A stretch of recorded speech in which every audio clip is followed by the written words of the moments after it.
Hey treasure hunters! Welcome back to the channel where we dive deep, literally and figuratively, into the biggest mysteries of the Curse of Oak Island.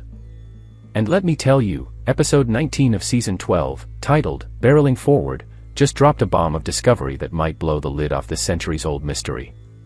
We're talking barrels, beams, clues from the 1700s, and maybe, just maybe, the French Navy's secret stash from 1746.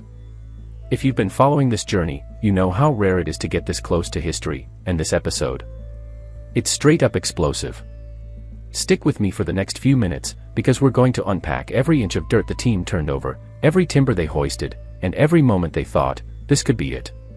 Spoiler, it's wild. Picture this, you've been digging for over a decade.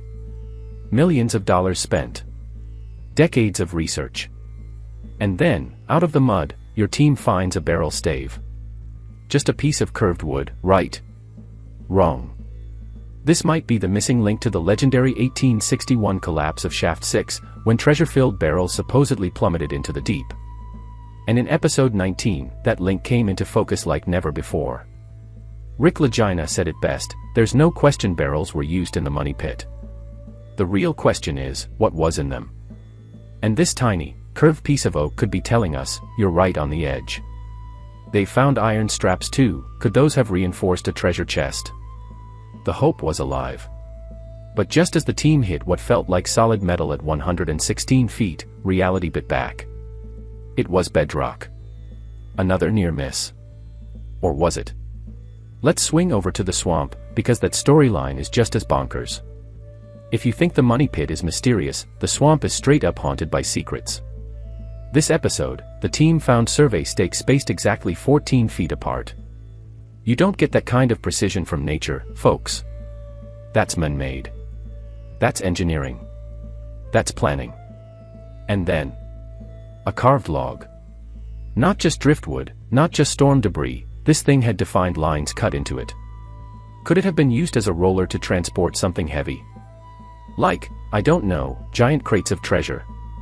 Ethan, the team's archaeologist, broke it down and confirmed, this wasn't random. This was functional. The swamp continues to scream, I'm hiding something. Now, let's talk about one of the most compelling twists of the episode, the Duke d'Anville theory. The team uncovered pottery fragments dated between 1740 and 1760, smack in the middle of the French Duke's failed naval campaign in Nova Scotia. One piece may even show a fleur-de-lis, the symbol of French royalty. Let's connect the dots, French military ships, secret orders, and a vault of treasure that needed hiding after a disastrous mission. Oak Island sits right along the path they would have taken. Add in the wharf pin and ship-related iron spikes found on Lot 5. This is more than a theory now, it's a storyline begging to be proven. Charles Barkhouse nailed it when he said, little pieces of artifacts tell a story. Well, Oak Island is starting to tell a loud one. Now here's where it gets even crazier. The team sent in a wooden dowel found in the RP-2 shaft for carbon testing. The results? 1725 to 1764. That's decades before the money pit was first discovered in 1795. Think about that, humans were clearly active on Oak Island, and digging, before anyone officially found the money pit. Dr. Spooner said it plain, the most probable time period is right before the discovery of the money pit. That means someone was planning something. Planting something. Burying something. This isn't just random historical noise. This is a roadmap. So where does this all lead us? To RP-3, the next and possibly final shaft for the season. If RP-2 got them inches from the tunnel of Shaft 6, then RP-3 could put them directly on it. The one place treasure may have spilled and scattered after the 1861 collapse. This could be the moment they've all been chasing for 12 seasons. Rick and Marty know the stakes. Marty, ever the realist, said, we proved the narrative. Now we just have to find the treasure. And folks, he's right. The barrel evidence, the swamp engineering, the French connections, all of it is lining up like stars in a constellation pointing one direction, down. A quick shout out to Katia Drayton, who wraps her work this season on a high note. She helped uncover the precise swamp stakes and added new insights into wood structures around the island. Her enthusiasm is contagious, and it shows this search won't end with the current team. There's a new generation of Oak Island explorers getting ready to take the torch. Rick's emotional thanks to Katia reminded us all, this hunt is about more than gold. It's about legacy. It's about passing the obsession, the dedication, and the hope onto the next wave of searchers. So what's the takeaway from Barreling Forward? Easy, the pieces are coming together. This isn't just some adventure series anymore. This is real archaeology meeting real mystery, with the possibility of real treasure closer than it's ever been. Barrel staves, pre-money pit timber, French pottery, precision stakes in the swamp, it all points to one undeniable truth: something big happened on Oak Island centuries ago. And if RP3 delivers, we could finally see it revealed. And let's not forget how this episode is giving fresh fuel to the age-old question, was the money pit actually a decoy? With the intensity of what's being uncovered in the swamp and on Lot 5, some longtime theorists are saying maybe, just maybe, the real treasure was never in the money pit to begin with. What if the legendary shaft was meant to distract or delay future diggers while the actual vault sat quietly under the swamp's murky waters or beneath Lot 5, waiting for someone to find the right clues and piece the puzzle together?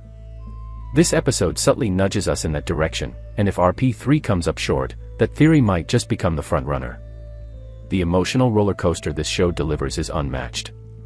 Every time the drill hits something solid, your heart skips a beat.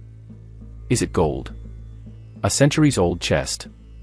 Or just another rock? That moment in this episode when they hit resistance at 116 feet, it was like time stopped. The hope was palpable. The crew was electric. And when they realized it was likely just bedrock. Crushing. But what sets this team apart is their resilience. They don't quit. They pivot, analyze, regroup, and go again. That's what makes watching this journey so addicting. You're not just following a dig. You're witnessing unwavering human determination. And let's talk artifacts again, because they tell a deeper story.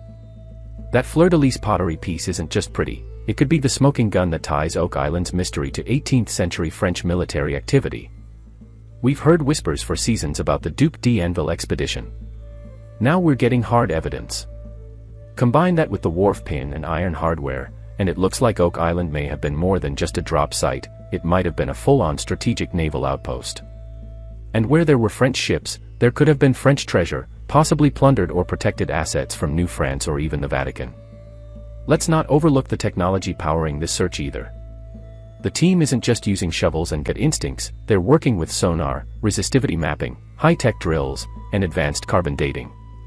That radiocarbon test dating the wooden dowel to pre-1795. That's forensic-level confirmation of activity long before the story officially began. Science is finally catching up to folklore, and what it's telling us is this: Oak Island's legend may be rooted in real, trackable, historical fact. It's no longer just a tale of mystery, it's an unfolding investigation. We also got to see a rare blend of science and sentiment in this episode. When Rick Lagina held that barrel stave, you could see the weight of decades on his face. That wasn't just a chunk of wood, it was validation. A whisper from the past. And you felt it, how this isn't just about riches for him. It's about uncovering a truth lost to time, restoring forgotten history, and fulfilling a promise to all the diggers who came before. It's hard not to get emotional watching it, even if you're just a viewer at home. The team's next steps are crystal clear, they're loading up for RP3. And here's the twist, this next shaft is aimed at intersecting what they now believe is the exact collapse point of Shaft 6. If the historical accounts are right, that's where treasure-laden barrels went down. So with RP3, they're not just hoping, they're strategically targeting a location built on years of research, engineering, and some seriously persistent detective work. It's the culmination of an entire season's worth of data. If something huge is going to be found, it'll be there.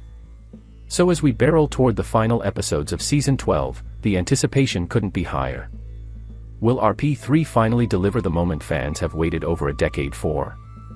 Could we see coins, relics, scrolls, maybe even undeniable proof of Templar or French treasure? Or will Oak Island once again keep its secrets just out of reach? One thing is certain, the hunt is far from over. And if Barreling Forward taught us anything, it's that every stone overturned, every beam lifted, and every test conducted brings us one step closer to unlocking a 229-year-old mystery.